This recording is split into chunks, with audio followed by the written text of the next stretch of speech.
आधुनिक युद्ध में लड़ाई अक्सर पहली गोली से पहले ही शुरू हो जाती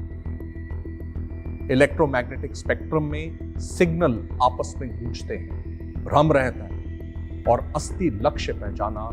मुश्किल नहीं, नामुमकिन होता है। जैसे जैसे इलेक्ट्रॉनिक युद्ध की चुनौतियां बढ़ी, ड्रोन जैमिंग और स्पूफिंग जैसी बाधाओं का सामना हम सबको करना पड़ा। 3 सैनिकों के लिए ये रोजमर्रा की वास्तविकता थी। शत्रु के सेंसरों को मात देने के बजाय इस टीम ने एक अलग रास्ता चुना। पुराने हवाई काउंटर मेजर्स से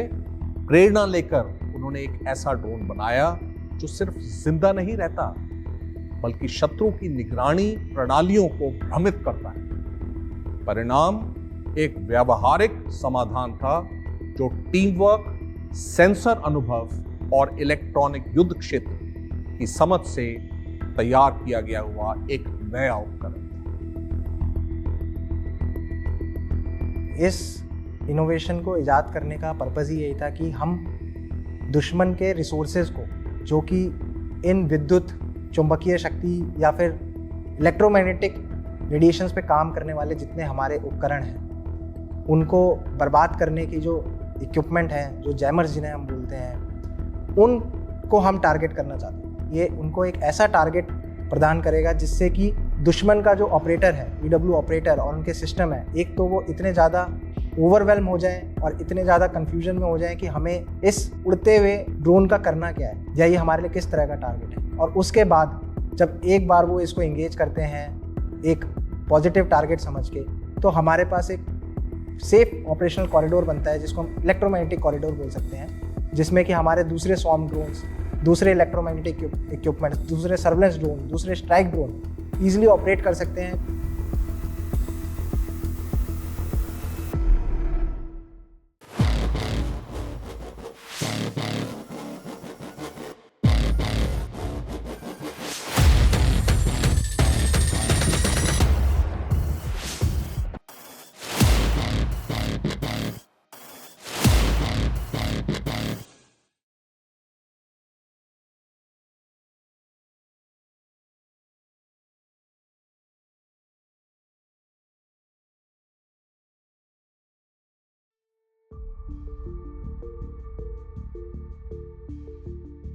year of transformation,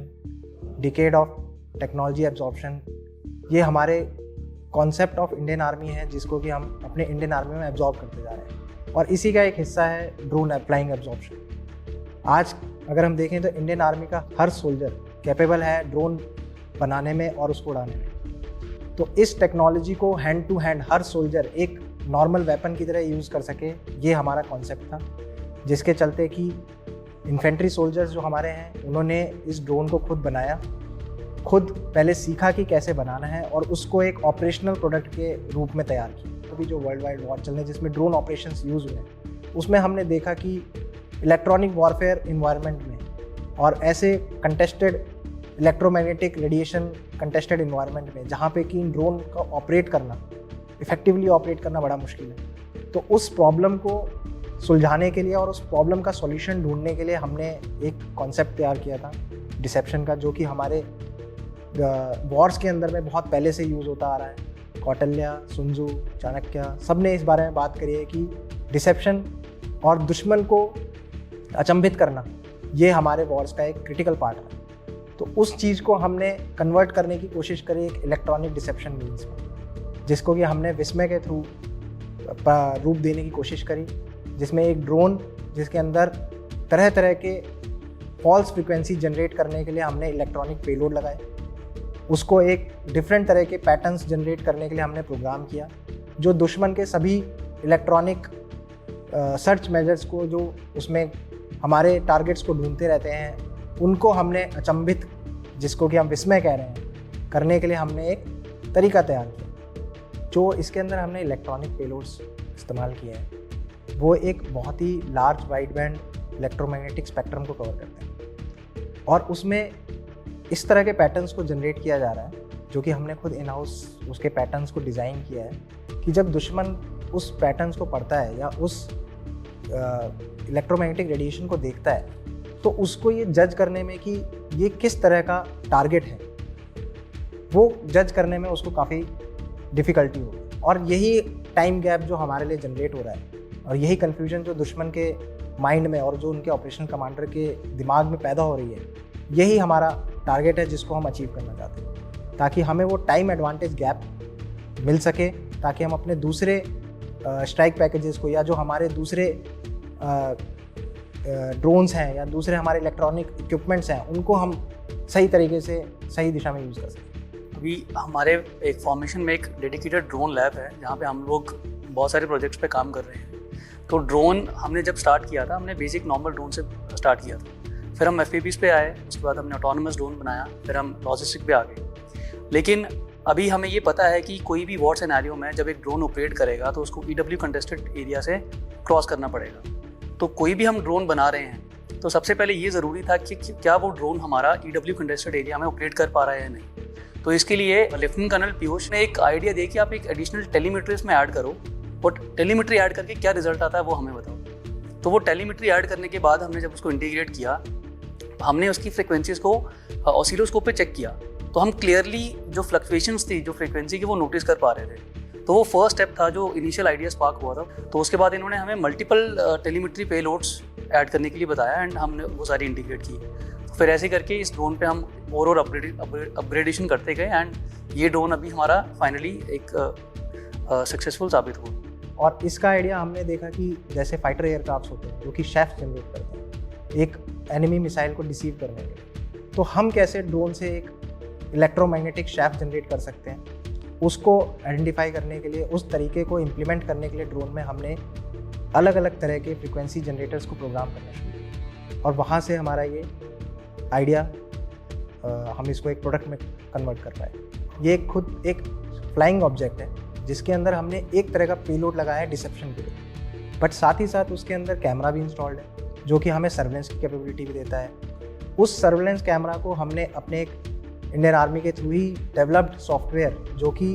object identification वगैरह में मदद करता है और वो भी इन हाउस डेवलप्ड सॉफ्टवेयर है, उसके साथ हमने इसको इंटीग्रेट किया हुआ है। तो एक बार ये डिकॉय ड्रोन हवा में उड़ जाता है तो ये अपना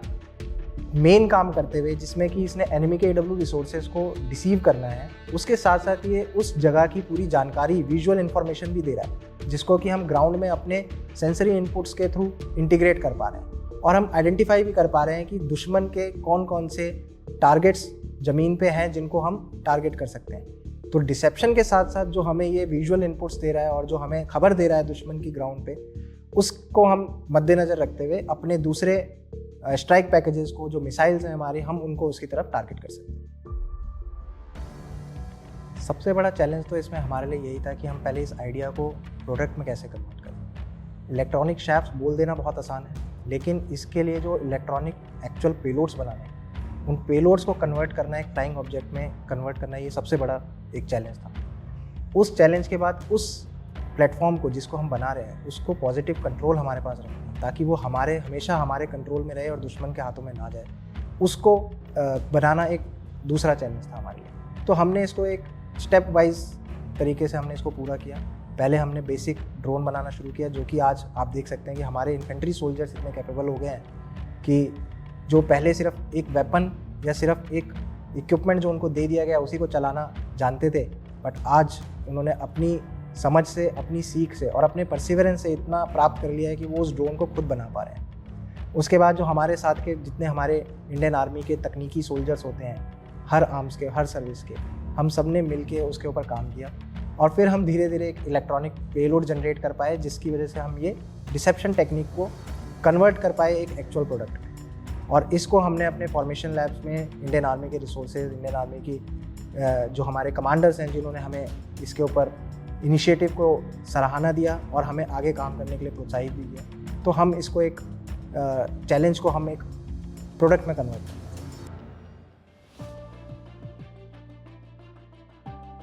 जब हमने इस कॉन्सेप्ट को डिज़ाइन किया था तो उस समय हमने इसको लैब ट्रायल्स किए, हमने जो पेलोड्स इसके डिज़ाइन किए, इलेक्ट्रॉनिक पेलोड्स इसके डिज़ाइन किए, उसको हमने अपने लैब में टेस्ट किया, वेरीफाई किया, फिर हमने उसको इंटीग्रेट किया ड्रोन प्लेटफॉर्म के साथ। और इसके फील्ड ट्रायल्स के लिए हमने अपने इंडियन आर्मी के जो हमारे रिसोर्सेज हैं उनको इस्तेमाल करते हुए हमने इसके फील्ड ट्रायल्स कंडक्ट किए, जिसके बाद हमें विश्वास हुआ कि हाँ ये एक वर्केबल सॉल्यूशन है जिसको कि हम ऑपरेशंस में इस्तेमाल कर सकते हैं। तो हमने इसको काफ़ी रिगरस वैलिडेशन और इसके काफ़ी आइट्रेशंस के बाद हम इस पे जहाँ तक पहुँच पाए हैं कि हाँ ये एक वर्केबल सॉल्यूशन निकल के आया है जिसको कि हम ऑपरेशनल एरिया में, फील्ड एरियाज़ में दुश्मन के खिलाफ इस्तेमाल कर सकते हैं। इसके अंदर जो हमने इलेक्ट्रॉनिक डिसेप्शंस के लिए कंपोनेंट्स लगाए हैं उसको हमने पूरी तरीके से कोशिश करी है कि वो एक मिलिट्री ग्रेड स्टैंडर्ड का निकल के आए, जिसके साथ हमने सिविल के टेक्नोलॉजी पार्टनर्स के साथ इनकॉर्पोरेट करके उनके मैन्युफैक्चरिंग लाइंस को यूज़ करके उनके थ्रू ये पेलोड्स हमने मैन्युफैक्चर करवाए। तो उनके साथ मिल के हमने इसको एक मिलिट्री ग्रेड स्टैंडर्ड का पूरी तरीके से रखने की कोशिश करी है। सर्टिफिकेशंस के लिए हमने अप्लाई किया है ताकि हम इसको सर्टिफाइड तरीके से कह सकें कि ये एक मिलिट्री ग्रेड इक्विपमेंट है। तो आज की डेट में जैसे हम एक फ्लाइंग ऑब्जेक्ट ड्रोन को भी हम खुद ही बना रहे हैं, अब मेरे दोनों साथी जो मेरे साथ हैं ये इस ड्रोन को खुद बना सकते हैं, जिससे कि लगभग 50% से ज़्यादा की कॉस्ट कटिंग निकल के आती है। उसके बाद जो आइडिया है वो खुद ही इन हाउस डेवलप्ड है, इस तरह का कोई भी आइडिया अभी मार्केट में नहीं था। तो हमें हर तरह के पेलोड को, हर तरह के इलेक्ट्रॉनिक पेलोड को हमें खुद ही डिज़ाइन करना था। ये जो ड्रोन है सर, ये ऑटोनोमस फ्लाइंग कर सकता है। हम एक बार इसमें डेटा फीड कर दें, जो हमारा मिशन हम इसको दे दें, तो किसी भी तरह का मिशन अगर हमें इससे करवाना है, ये ड्रोन पूरी तरह से उसको करने में सक्षम है। अगर मैं इसकी इंड्योरेंस की बात करूं तो ये ड्रोन अभी तक का जो इसका बैटरी पेलोड है उसके हिसाब से ये आधा घंटा से 40 मिनट, 30 से 40 मिनट ये फ्लाई कर सकता है। लेकिन इसके इंड्योरेंस को बढ़ाया भी जा सकता है, इसकी बैटरी की इंड्योरेंस को बढ़ा के। तो वो हमारे हाथ में है कि हमने ड्रोन को कितना देर तक फ्लाई करवाना है, वो उसी हिसाब से हम उसकी बैटरी चेंज करेंगे, बैटरी बढ़ाएंगे और जो मैक्सिमम इंड्योरेंस अगर हमें ड्रोन से चाहिए वो हम ले सकते हैं। बिल्कुल, ये हमारे जो टेक्नोलॉजी पार्टनर्स और जितनी भी सेवाएं सरकार ने भी शुरू करी है, और हमारे आर्मी के खुद के जो प्लेटफॉर्म्स हैं, लाइक आर्मी डिज़ाइन ब्यूरो है जो कि एक अच्छा प्लेटफॉर्म प्रोवाइड करती है जितने भी इस तरह के इनोवेशन का, वो सब एक डायरेक्शन की तरफ काम कर रहे हैं। वो हर चीज़ को उस तरफ ले जाना चाहते हैं जिससे कि हमारे ऑर्गेनाइजेशन की कैपेबिलिटी ही बढ़े और उसके अंदर और सुधार आए। तो मैं बिल्कुल मानता हूँ कि जो बाहर के अकेडमियाज़ हैं, IITs हो गए या जितने भी टेक्नोलॉजी पार्टनर्स हैं, जो कंपनीज़ हैं जो कि इन्होंने इन हाउस अब हमारे इंडिया में कुछ चीज़ें बननी शुरू हो गई, उनका साठगांठ उनके साथ मिल के बढ़ना बहुत ज़रूरी है। बिकॉज़ ये सारी चीज़ें अंत में सोल्जर ने तो जाके जिस दिन लड़ाई होगी उस दिन फ्रंट पे लड़ना ही है। उसको पीछे से सस्टेन करने के लिए हमने एक इनोवेशन बना दिया है, उसको बल्क प्रोडक्शन करने के लिए, उसको आर्मी में पूरी तरीके से इंटीग्रेट करने के लिए, उसको इंट्रोड्यूस करने के लिए हमें सिविल फर्म्स और सिविल ऑर्गेनाइजेशंस की बिल्कुल ज़रूरत पड़ेगी। और ये एक सरकार की तरफ से भी अच्छी पहल है और ऑर्गेनाइजेशन की तरफ से भी अच्छी पहल है कि दोनों को मिल के आगे बढ़ना पड़ेगा। जिस दिन लड़ाई लड़ेगी उस दिन ये एक इंडिविजुअल सोल्जर की लड़ाई नहीं होगी, उस दिन पूरे देश की लड़ाई होगी जिसमें पूरे देश को एक साथ आगे बढ़ना है। AI, quantum computing, additive machining, ये सारी टेक्नोलॉजीज़ धीरे धीरे अपना जोर पकड़ रही हैं। और भी कई तरह की टेक्नोलॉजिकल रिफॉर्म्स जो दुनिया में हो रहे हैं, हमें ज़रूरत है कि हम उनको सही समय पे अपने इंडियन आर्मी के अंदर इंडक्ट करें ताकि हमारी ऑपरेशनल कैपेबिलिटीज़ और एफिशिएंसी समय के साथ साथ आगे बढ़ सके। तो मैं देखता हूँ कि जो AI है वो हमारे सोचने की क्षमता, डिसीजन मेकिंग के प्रोसेस को और कंप्यूटेशनल पावर्स को बहुत सही तरीके से और बहुत कम समय में पूरा कर सकती है। क्वांटम कंप्यूटिंग, क्वांटम सिक्योरिटी, ये हमारे कम्युनिकेशन की सिक्योरिटी को और हमारे जो प्रोसेसिंग पावर है उसको काफ़ी हद तक इन्हांस करती है, जो कि हमारे इंडियन आर्मी में बहुत ज़्यादा ज़रूरत है। हमारे जो प्रोसीजर्स हैं उनको बहुत सही तरीके से ये आगे बढ़ा सकती हैं। एडिटिव मशीनिंग, ये सारी टेक्नोलॉजीज़ हमारे खुद के इन हाउस मैन्युफैक्चरिंग को भी ज़रूर सपोर्ट करेगी और इंडिजनाइजेशन जैसी चीज़ों को आगे बढ़ाने में ज़रूर मदद करेगी। इनोवेशन स्पेसिफिक नहीं है सिर्फ एक या दो इंसान के लिए। जब भी हम अपनी ऑपरेशनल ट्रेनिंग कर रहे हैं तो हमेशा ऐसा होता है कि हमें कुछ प्रॉब्लम्स नज़र आती हैं। तो जब हम उन प्रॉब्लम्स के सॉल्यूशन ढूंढने निकलते हैं तो वो सॉल्यूशन ही एक इनोवेशन है। अगर हम अपने माइंडसेट को ऐसा कन्वर्ट करेंगे कि हमें प्रॉब्लम्स का सॉल्यूशन ढूंढना है, तो वो सॉल्यूशन ढूंढते ढूंढते हम ऑटोमेटिकली हम इनोवेटर बन जाएंगे। स्टार्टिंग में डिफ़िकल्टीज आती हैं क्योंकि हमारे पास जो लिमिटेशंस हैं कुछ इन्फेंट्री सोल्जर होने के नाते, लेकिन जब हम उस पर रिसर्च करेंगे, हम अपने जो आसपास रिसोर्सेज अवेलेबल हैं उनकी जब हम हेल्प लेंगे तो एक ना एक टाइम ऐसा आएगा कि हम अपनी उस प्रॉब्लम्स को खुद ही सॉल्व कर पाएंगे। तो इसके लिए हमें जो आसपास की प्रॉब्लम्स है, जो हमारी कॉमन एडमिनिस्ट्रेटिव या चाहे ऑपरेशनल प्रॉब्लम्स हैं, उसकी तरफ हमें ज़रूर देखना चाहिए और उसके सॉल्यूशंस हमें खुद ढूंढने चाहिए। आज अगर हम कम प्रॉब्लम्स के, छोटे प्रॉब्लम्स के सॉल्यूशंस ढूंढना स्टार्ट करेंगे, एक दिन ऐसा आएगा कि हम बड़ी प्रॉब्लम्स के सॉल्यूशंस भी खुद ही ढूंढ पाएंगे और इस तरह से हम एक अच्छे इनोवेटर बन सकते हैं। इनोवेशन से मेरा एक सिंपल मतलब है कि इनोवेशन जो है एक प्रॉब्लम सॉल्विंग, एक स्मार्टर और फास्टर सॉल्यूशन है। हमारे आने वाले सोल्जर्स, या फिर मैं अपनी बात करूं तो जब मैंने स्टार्ट किया था तो मुझे नहीं पता था कि मैं अपने आप को कम आंकता था कि नहीं मुझसे नहीं होगा, लेकिन धीरे धीरे step by step performance level बढ़ता गया और मैं एक ड्रोन से एक EW ड्रोन बनाने में सक्षम रहा। सेना के अंदर जो भी ग्राउंड स्टाफ ग्राउंड ड्यूटी कर रहा है, जो भी प्रॉब्लम को सॉल्व कर रहा है, प्रॉब्लम का सॉल्यूशन निकाल रहा है, वही मेरा रोल मॉडल है। मैं ये कहना चाहूँगा कि हर वो इनोवेटर जो यूनिफॉर्म में है, जो एग्जिस्टिंग प्रॉब्लम्स का सॉल्यूशंस निकाल रहा है, जो कि हमारे ऑर्गेनाइजेशन की तरफ एक कंट्रीब्यूट कर रहा है, मैं उन सबको अपना रोल मॉडल मानता हूँ। क्योंकि प्रॉब्लम्स ढूंढना मतलब प्रॉब्लम्स ढूंढना आसान है, लेकिन उसका सॉल्यूशन निकालना उतना ही मुश्किल है। तो जब मैं उन सबको देखता हूँ तो वो मुझे इंस्पायर करते हैं कि मैं उनको अपना रोल मॉडल कंसिडर करूँ।